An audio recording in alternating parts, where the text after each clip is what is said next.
কাটা বাঁশের আওয়াজ বেশি। এই হচ্ছে মদিনা। আজকে 12ই রবিউল আওয়াল, তাই তো নাকি বান্টি ভাই? আজকে 12ই রবিউল আওয়াল। আজ কি বার? বৃহস্পতিবার। তো এই 12ই রবিউল আওয়াল আমরা এখন রয়েছি বর্তমানে মদিনাতে।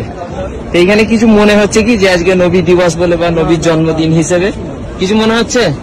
ঝান্ডাও নেই, একটা ঝান্ডা নেই, কোথাও ঝান্ডা নেই।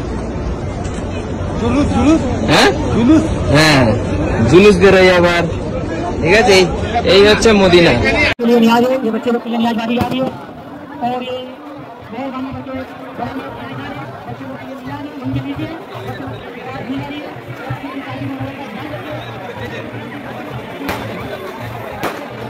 আসল জিনিসটা বোঝা যায়, কাটা বাঁশের আওয়াজ বেশি।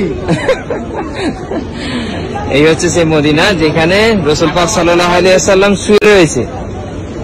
তো তাদের তো আমাদের থেকে বেশি টান তো মদিনাওয়ালাদের হবে, তাই তো নাকি? নবী দিবস হলে আমাদের থেকে তো মদিনাবাসীদের বেশি টান হবে যে আজকে নবীর জন্মদিন।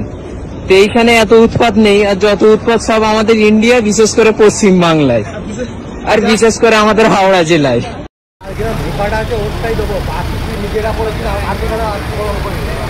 কালকে হয়েছে, কালকেরটা যেটা হয়েছে ওটাই বলবো। আমার ছেলেকে কিডন্যাপ করে লিগালি কি বলছি না।